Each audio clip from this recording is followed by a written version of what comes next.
Dear students and all viewers, আজকে এই পদার্থবিজ্ঞানের কয়েকটা সহজ অথচ ইম্পর্ট্যান্ট জিকে নিয়ে এসেছি। পদার্থবিজ্ঞান ফিজিক্সের। তো আসা যাক। হ্যাঁ, জিকেতে প্রথমে এই যে এটা সবচেয়ে হালকা গ্যাস। সবচেয়ে হালকা গ্যাস সহজ, অথচ অনেকেই ভুল করে, সেই জন্য কটা দিয়েছি। সবচেয়ে হালকা গ্যাস হাইড্রোজেন, হিলিয়াম নয় কিন্তু। অনেকে হিলিয়াম বলে, হিলিয়াম নয়। সবচেয়ে হালকা গ্যাস হবে হাইড্রোজেন। আর সবচেয়ে ভারী গ্যাস হবে রেডন। ঠিক আছে, সবচেয়ে ভারী গ্যাস হবে রেডন। ওই যে হিলিয়াম, নিয়ন, আর্গন, ক্রিপ্টন, জেনন, রেডন, এই যে রেডন লাস্ট আছে না, সেটা সবচেয়ে ভারী গ্যাস। আর হালকা গ্যাস হবে হাইড্রোজেন, হিলিয়াম নয়। সবচেয়ে হালকা ধাতু লিথিয়াম, এটা বারবার পরীক্ষায় দিয়েছে। লিথিয়াম সবচেয়ে হালকা ধাতু, লিথিয়াম সবচেয়ে হালকা ধাতু, লিথিয়াম। সবচেয়ে ভারী ধাতু পারদ। সবচেয়ে তরল ভারী ধাতু, তাই না? সবচেয়ে তরল ভারী ধাতু পারদ, কিন্তু ধাতু। সবচেয়ে ভারী ধাতু অথচ তরল, এটাই যে পারদ বা মার্কারি। সবচেয়ে মূল্যবান ধাতু কিন্তু প্লাটিনাম। প্লাটিনামের দাম সবচেয়ে বেশি। সবচেয়ে মূল্যবান ধাতু কিন্তু প্লাটিনাম। আর সবচেয়ে সক্রিয় ধাতু পটাশিয়াম। সহজেই বিক্রিয়া করে পটাশিয়াম।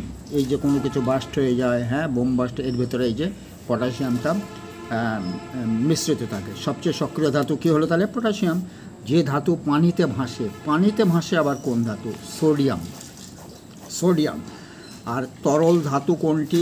সকলের জানা সহজ, অথচ পরীক্ষায় দেবে, তার কারণ সামনে এমটিএস আর ক্লার্কের পরীক্ষা, তো এগুলাতে এই ধরনের প্রশ্ন দেবে। বেশি গভীরে যায় না, খুব সহজ প্রশ্ন দেয়। সবচেয়ে ভারী তরল, এটাও তো পারদই হবে, তাই না? এরপরে তাহলে পরেরটায় যাই। পরেরটায় কী আছে? হাইড্রোজেন ও হিলিয়াম গ্যাস কোন স্তরে থাকে? এই যে হাইড্রোজেন আর হিলিয়াম, এটা কি সূর্যের কিন্তু ভেতরে হাইড্রোজেন হিলিয়ামে হয়, হিলিয়াম হাইড্রোজেনে হয়, তাই না? যে এই যে এর ফলে অনেক শক্তি উৎপন্ন হয়, তাই না? আমরা জানি। কিন্তু এই যে আমাদের যে মণ্ডল আছে না, স্ফিয়ার আছে, বায়ুমণ্ডলের যে বায়ুস্তর আছে, তার হাইড্রোজেন আর হিলিয়াম গ্যাস কোন স্তরে থাকে? এটা হবে একদম বহিমণ্ডলে। বহিমণ্ডল মানে এক্সোস্ফিয়ার বলা হয়, ঠিক আছে? এক্সোস্ফিয়ারে থাকে। কৃত্রিম উপগ্রহ ও মহাকাশ স্টেশন বায়ুমণ্ডল কোন স্তরে থাকে?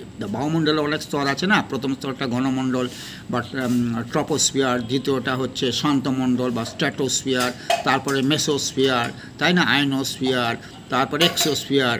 তো কৃত্রিম উপগ্রহ ও মহাকাশ স্টেশন বায়ুমণ্ডলের কোন স্তরে থাকে? অ্যাকচুয়ালি এক্সোস্ফিয়ারই বলে, তাই না? এটা নিয়ে এক্সোস্ফিয়ার বলতে হবে।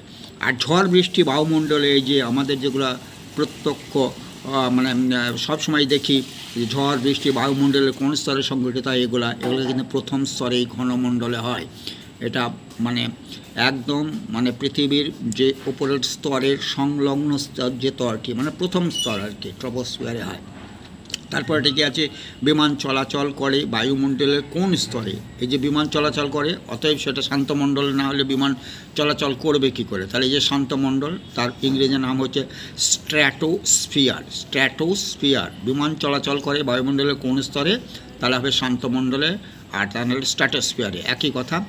ওজোন স্তরের সবচেয়ে বেশি ক্ষতি করে কোন উপাদানটি? ওজোন স্তর আছে না, ওজোনোস্ফিয়ারও বলে অনেকে, কারণ বায়ুস্তরের বিভিন্ন রকম ভাগ করে। কেউ 5টা বলে, 6টা বলে, 7টা বলে, এই অনেকগুলো ভাগ যে যেমন করেছে আর কি। তো ওজোন স্তর বলে একটা আছে না, ওজোন স্তরের সবচেয়ে বেশি ক্ষতি করে কোন উপাদানটি?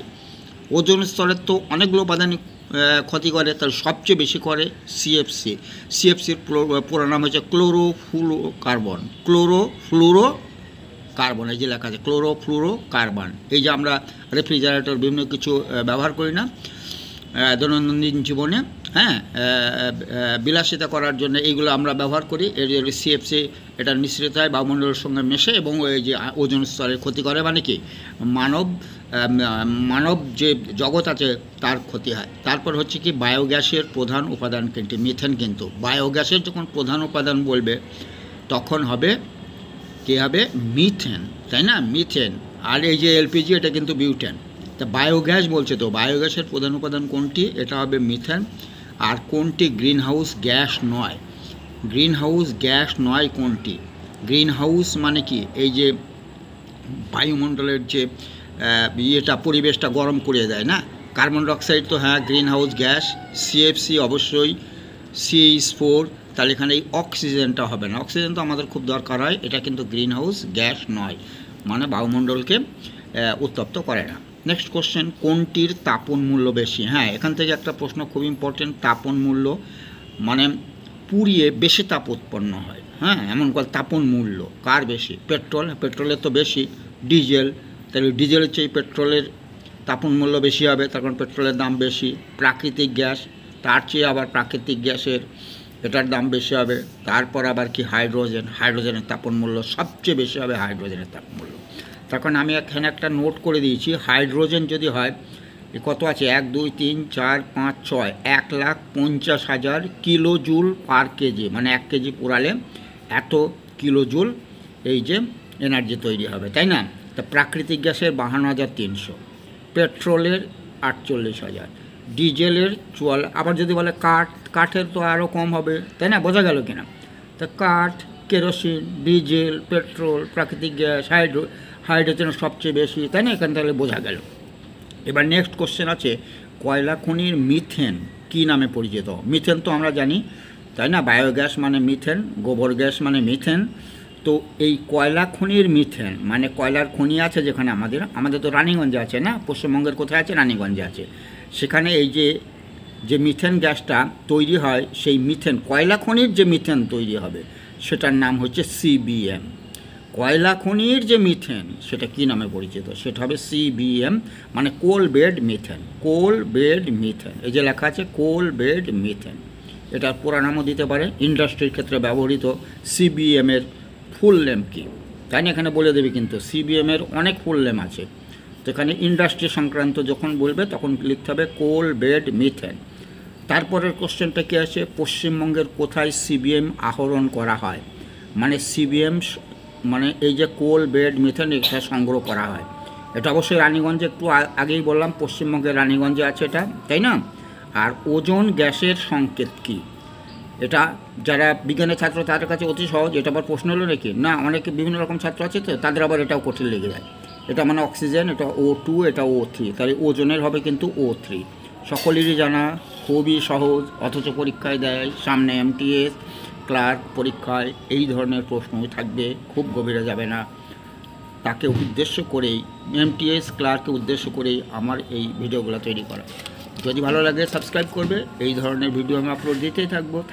Thank you all.